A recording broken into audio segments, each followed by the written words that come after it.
l'USPO a fait une enquête assez rapidement.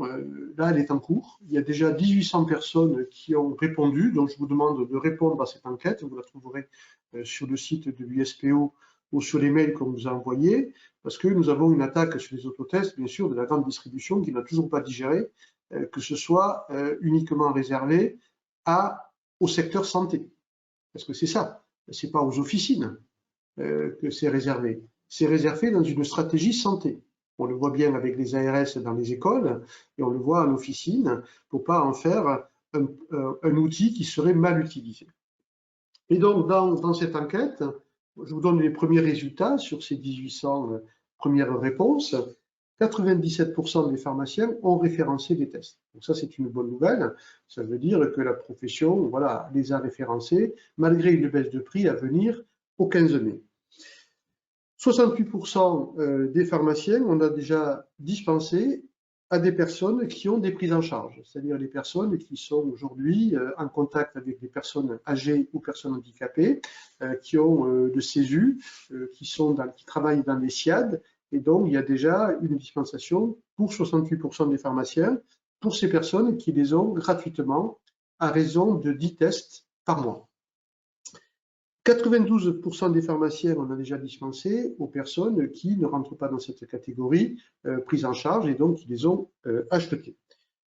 54% des pharmaciens ont été confrontés à des demandes non conformes, c'est-à-dire des personnes qui étaient symptomatiques ou qui étaient contacts. Et dans 92% des cas, les pharmaciens ont refusé de délivrer ces tests et les ont orientés vers des tests antigéniques ou des tests PCR, ou ont proposé dans leur propre officine la réalisation d'un test antigénique.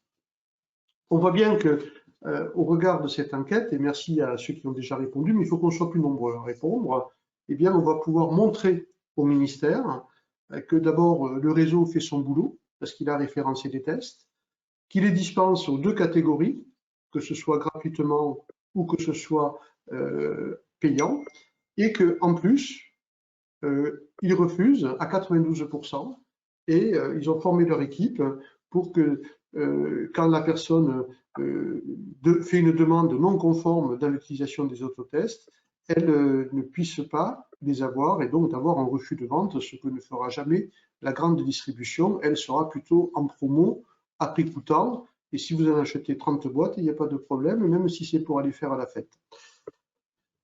Donc voilà, répondez, on va en avoir besoin parce que le lobbying de la grande distribution continue et on vous avait promis de se bagarrer contre ça. Voilà, on le fait et on le fait avec vous grâce à cette enquête.